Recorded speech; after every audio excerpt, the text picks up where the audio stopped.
warahmatullahi wabarakatuh. Kali ini kita akan mempelajari mengenai klausula baku. Pertama, kita akan mengenal terlebih dahulu apa itu klausula baku dan bagaimana macam-macamnya dan apa saja ciri-cirinya dan bagaimana klausula baku dalam segi undang-undang dan bagaimana klausula baku yang dilarang oleh undang-undang dan bagaimana bentuk klausula baku. Dan yang terakhir kita akan mempelajari studi kasus dari klausula baku. Yang pertama, pengertian klausula baku. Klausula baku dalam setiap adalah: yang pertama, pengertian klausula baku. Klausula baku adalah setiap aturan atau ketentuan dan syarat-syarat yang telah dipersiapkan dan ditetapkan terlebih dahulu secara sepihak oleh pelaku usaha dan dituangkan dalam suatu dokumen dan atau perjanjian yang mengikat dan wajib dipenuhi oleh konsumen. Klausula baku aturan sepihak yang dicantumkan dalam kwitansi, faktur, atau bond, perjanjian atau dokumen lainnya dalam transaksi jual beli tidak boleh merugikan konsumen sama sekali. Menurut Sultan Remi Sahdeni, perjanjian baku adalah perjanjian yang hampir seluruh klausula-klausulanya sudah dibakukan oleh pemakainya dan pihak yang lain pada dasarnya tidak mempunyai peluang untuk merundingkan atau meminta perubahan.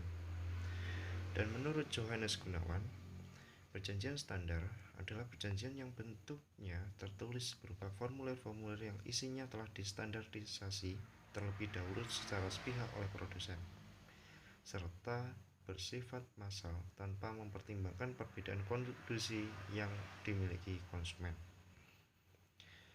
Menurut Maryam Darus Bazrul Zaman, perjanjian baku adalah perjanjian yang isinya dibakukan dan dituangkan dalam bentuk formulir. Dan menurut Hondius, perjanjian standar adalah konsep janji-janji tertulis yang disusun tanpa membicarakan isinya serta pada umumnya dituangkan dalam perjanjian-perjanjian yang tidak terbatas jumlahnya, namun sifatnya tertentu. Dan menurut Droglever Fortuyn, perjanjian baku adalah perjanjian di mana bagian isinya yang penting ditentukan dalam susunan janji.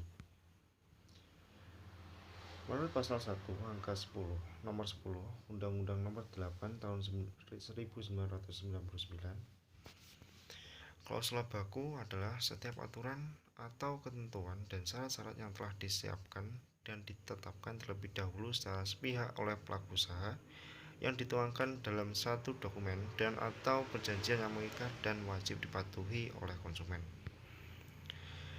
Adapun jenis kontrak standar terdapat 3, yaitu pihak yang menetapkan isi dan persyaratan, format atau bentuk perjanjian, penandatangan perjanjian. Dalam pihak yang menetapkan isi dan persyaratan itu terdapat 3, ditetapkan oleh yang pertama itu ditetapkan oleh produsen atau kreditur, yang kedua di kesepakatan kedua pihak, yang ketiga ditetapkan oleh pihak yang ketiga. Mengenai format atau bentuk perjanjian itu dibagi menjadi 2, menyatu dan terpisah. Dan penandatangan perjanjian yang pertama itu baru dianggap mengikat saat ditandatangani, yang kedua tidak perlu ditandatangani saat penutupan. Adapun klausula eksonerasi adalah klausula yang dibuat untuk membebaskan tanggung jawab kreditur dari resiko-resiko yang sebenarnya atau secara yuridik merupakan tanggung jawabnya. Klausula eksonerasi berbeda dengan force majeure, suatu klausula yang dicantumkan dalam perjanjian yang mana satu pihak menghindarkan diri untuk memenuhi kewajibannya dengan membayar ganti rugi seluruhnya atau terbatas dan yang disebabkan karena wan prestasi atau perbuatan melawan hukum. Adapun macam-macam perjanjian baku, yang pertama perjanjian baku sepihak, yang kedua perjanjian baku yang ditetapkan oleh pemerintah, yang ketiga perjanjian baku yang ditetapkan di lingkungan notaris atau advokat. Ciri-ciri mengenai perjanjian standar atau klausula baku. Yang pertama, bentuk perjanjian itu tertulis. Yang kedua, format perjanjiannya distandarisasi. Yang ketiga, syarat-syarat perjanjian ditentukan oleh pengusaha. Yang keempat, konsumen hanya menerima atau menolak. Yang kelima, penyelesaian sengketa melalui musyawarah atau badan peradilan. Yang keenam, perjanjian standar selalu menguntungkan pengusaha. Adapun klausul baku menurut pasal 18 Undang-Undang Nomor 8 Tahun 1999 menyatakan bahwa pelaku usaha dalam menawarkan barang dan atau jasa yang ditujukan untuk diperdagangkan dilarang membuat dan atau mencantumkan klausul baku pada setiap dokumen dan atau perjanjian. Apabila yang pertama, menyatakan pengalihan tanggung jawab pelaku usaha. Yang kedua, menyatakan bahwa pelaku usaha berhak menolak menyerahkan kembali barang yang dibeli oleh konsumen. Yang ketiga, menyatakan bahwa pelaku usaha berhak menolak penyerahan kembali uang yang dibayarkan atas barang dan atau jasa yang dibeli oleh konsumen. Yang keempat, menyatakan pemberian kuasa dari konsumen kepada pelaku usaha baik secara langsung maupun tidak langsung untuk melakukan segala tindakan sepihak yang berkaitan dengan barang yang dibeli oleh konsumen secara angsuran. Yang kelima, mengatur perihal pembuktian atas hilangnya kegunaan barang atau pemanfaatan jasa yang dibeli oleh konsumen. Yang keenam, memberi hak kepada pelaku usaha untuk mengurangi manfaat jasa atau mengurangi harta kekayaan konsumen yang menjadi objek jual beli jasa. Yang ketujuh, menyatakan tunduknya konsumen kepada peraturan yang berupa aturan baru, tambahan, lanjutan, dan atau pengubahan lanjutan yang dibuat sepihak oleh pelaku usaha dalam masa konsumen memanfaatkan jasa yang dibelinya.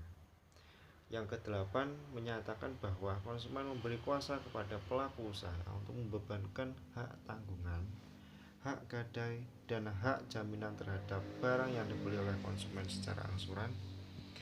Pelaku usaha dilarang mencantumkan klausul baku yang letak atau bentuknya sulit terlihat atau tidak dapat dibaca secara jelas atau mengungkapkannya sulit dimengerti.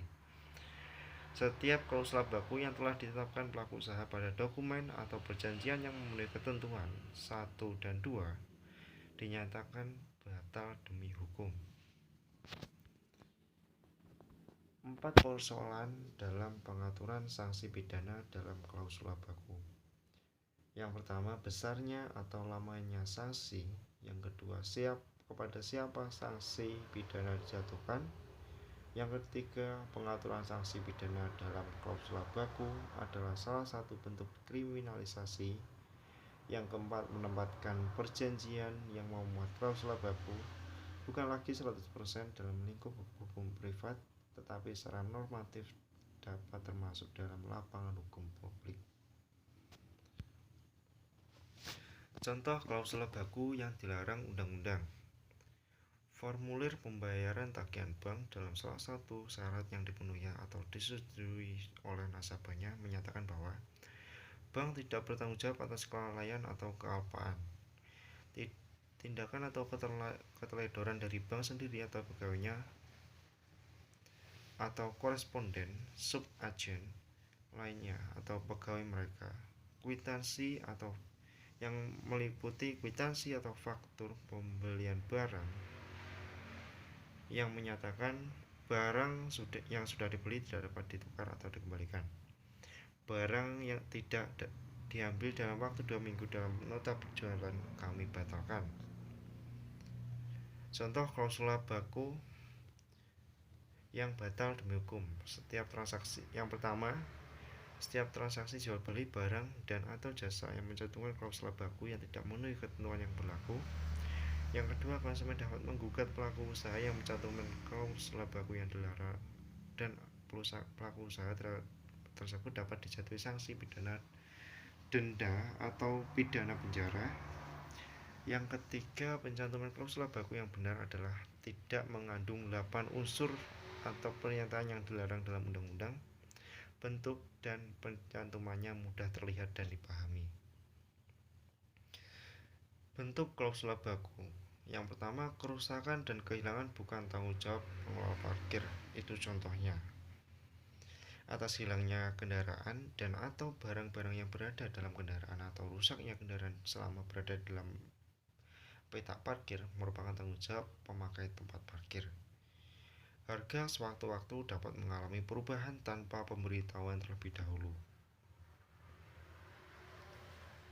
Berikut contoh dari klausula baku. Dan ada lagi contoh klausula baku yang terdapat dalam toko-toko contohnya, atau toko parfum.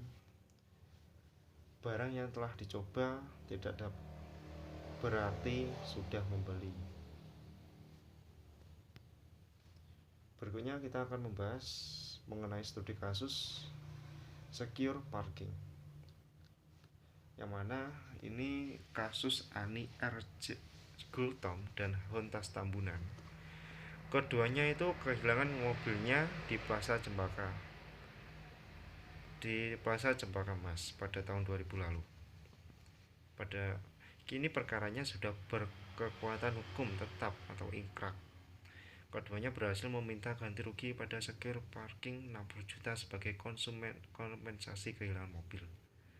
Putusan MA nomor 1246 KPDT 2003 menegaskan sesuai dengan pasal 1365, pasal 1367 KUHP, secure parking selaku pengelola parkiran bertanggung jawab atas perbuatan melawan hukum yang dilakukan sendiri atau pegawainya yang mengakibatkan kerugian penggugat, yaitu Ani dan Hontas. Dalam kasus tersebut, dalam gugatannya, Ani dan Hontas Tambunan meminta ganti rugi atas dasar perbuatan melawan hukum sebesar, kita dapat membaginya. Yang pertama, biaya material mobil 60 juta, sewa mobil untuk kegiatan sehari-hari 57,8 juta, biaya pengacara 20 juta, biaya imaterial 100 juta, total 237,800.000 rupiah. Berdasarkan analisis saya, dalam kasus tersebut ada klausula baku yang dimuat dalam karcis parkir yang menyatakan bahwa pengelola tidak bertanggung jawab atas kehilangan, kerusakan, kecelakaan atas kendaraan atau kehilangan barang-barang yang terdapat dalam kendaraan atau menimpa orang yang menggunakan area parkir pihak pengelola atau security parking. Klausula baku tersebut yang menimbulkan masalah dalam menentukan apakah pihak pengelola yang dalam hal ini adalah PT Sekurindo Pakatama Indonesia harus bertanggung jawab atas kehilangan mobil dari Ani dan Hontas.